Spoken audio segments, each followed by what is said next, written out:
जी, अस्सलाम वालेकुम जी। मेरा नाम मोहम्मद इकराम है। मेरा 8 महीने तो मेरे गुर्दे खराब हो गए ने, डायलिसिस होंदे पे ने।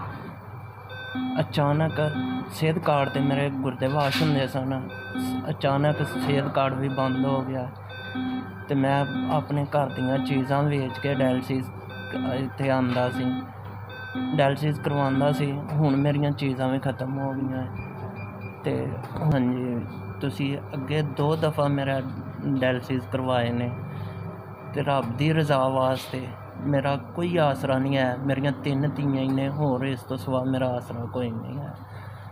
ते कोई एक अल्लाह दा नेक बंदा, अल्लाह ताला ओहदे बच्चेआं दी, ओहदे वालदैन दी अल्लाह ताला खैर करे, अल्लाह सेहत देवे, ओह मेरा खर्चा चुक लवे। जिन्नी देर तक्कर सेहत कार्ड नहीं चलदा उन्नी देर तक्कर मेरा कोई अल्लाह दा नेक बंदा, अल्लाह दा फरिश्ता मेरा बन के आवे ते मेरा इलाज करा देवे।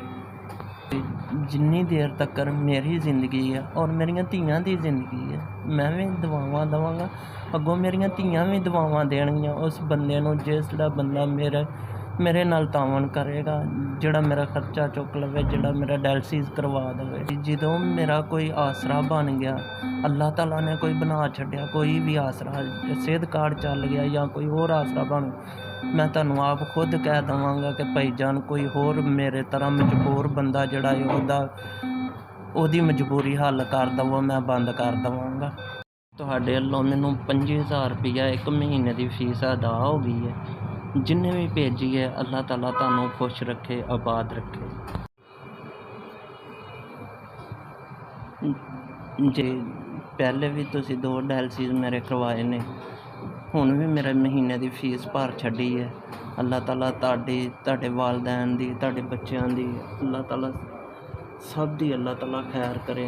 मेरा मालक सोहना रब, जिस तरह तुसीं मैनूं नहीं जानदे मैं तुहानूं नहीं जानदा, गैबी मेरी इमदाद कीती, अल्लाह ताला तुहाडी भी अल्लाह ताला गैबी इमदाद करे।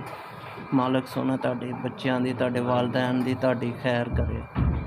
मेरियां बच्चियां, मेरी बीवी, मेरे वालदैन जिन्ने भी साडे अजीज़ ने, तुहानूं और तुहाडे बच्चेआं नूं सब नूं अल्लाह लम्मी ज़िंदगी देवे, सेहतो तंदरुस्ती वाली लम्मी ज़िंदगी देवे।